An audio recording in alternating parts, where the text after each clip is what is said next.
작은 불빛 하나가 세상을 바꿀 수 있다는 말 믿으시나요?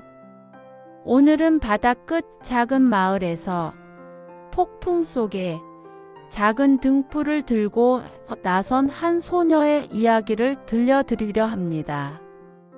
주인공은 바로 등대 소녀 세연입니다. 세연은 부모를 잃고 오래된 등대지기 외할아버지와 함께 살았습니다. 마을은 가난했고 집은 허름했지만 그녀의 하루는 특별했습니다. 매일 저녁 등대 꼭대기에 올라 불을 밝히는 일이었죠. 외할아버지는 늘 말했습니다.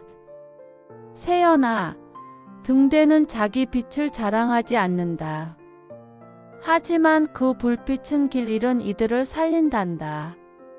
너도 그런 사람이 되거라. 그 말은 어린 세연의 마음속에 깊이 새겨졌습니다. 마을 아이들은 세연이가 가난하다고 놀리기도 했습니다.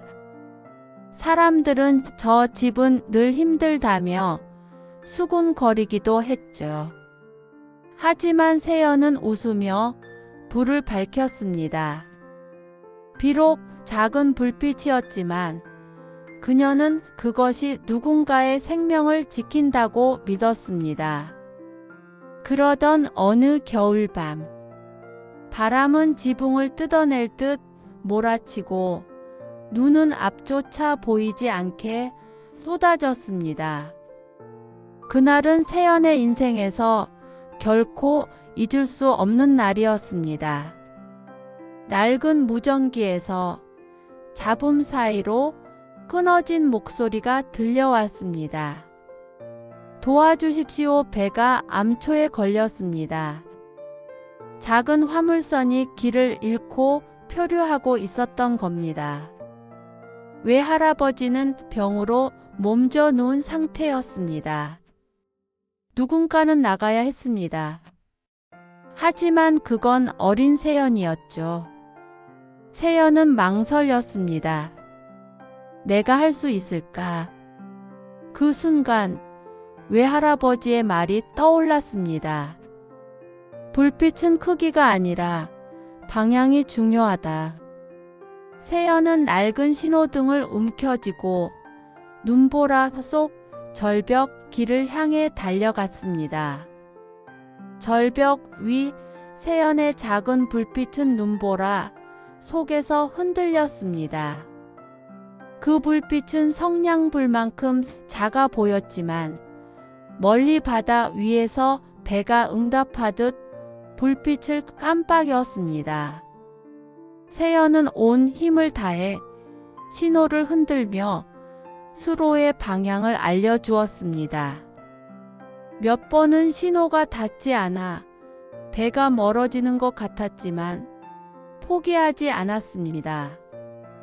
그녀는 얼어붙은 손을 꼭 쥐고 다시 불빛을 흔들었습니다. 마침내 배는 서서히 안전한 수로로 움직이기 시작했습니다. 세연은 눈더미 위에 무너져 앉아 눈물 섞인 숨을 몰아쉬었습니다. 그 순간 작은 불빛은 수많은 사람의 생명을 살리는 등불이 되었습니다. 다음 날 아침 소식은 온 마을에 퍼졌습니다. 세연이 그 배를 살렸대.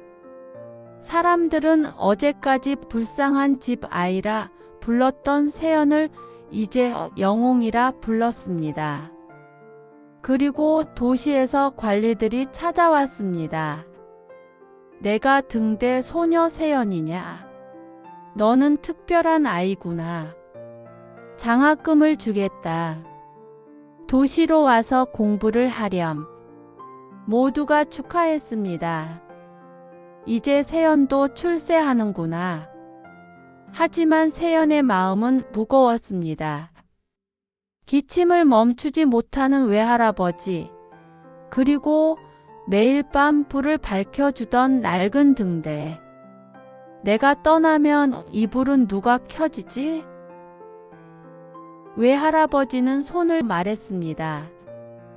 얘야, 내 길을 가거라. 바다는 넓다. 여기만 바라보다 끝내지 마라. 세연은 밤새 창문을 열어 바다를 바라보았습니다. 꿈과 의무 사이, 영광과 책임 사이, 파도 소리가 쉴 새 없이 가슴을 두드렸습니다. 결국 그녀는 결정을 내렸습니다. 장학금의 절반은 등대를 고치고 나머지로는 통신과 항법을 배우기로 한 겁니다. 떠나지 않되 멈추지도 않는 길을 택한 것이죠. 몇 해 뒤 세연은 마을에 새로운 체계를 만들었습니다. 열린 항로. 어선들이 서로 불빛으로 위치와 위험을 알리는 간단한 약속이었습니다. 값비싼 장비도 큰 배도 필요하지 않았습니다. 작은 불빛만 있으면 누구든 서로를 지킬 수 있었습니다. 그날부터 폭풍이 몰아쳐도 배들은 서로의 빛을 따라 무사히 집으로 돌아왔습니다. 사람들은 세연을 영웅이라 불렀습니다. 하지만 세연은 그저 매일 같은 시간에 불을 켜는 소녀일 뿐이었습니다. 그녀가 아이들에게 남긴 말은 단순했습니다. 빛은 크기보다 방향이 중요하다. 너의 빛을 어디에 비출지는 내가 정하는 거야. 마을 사람들은 그제야 깨달았습니다. 진짜 용기는 세상을 바꾸는 거창한 일이 아니라 매일의 선택을 지켜내는 끈기라는 것을. 작은 불빛 하나가 수많은 생명을 살릴 수 있듯 여러분의 작은 선택 하나가 누군가의 세상을 밝힐 수 있습니다.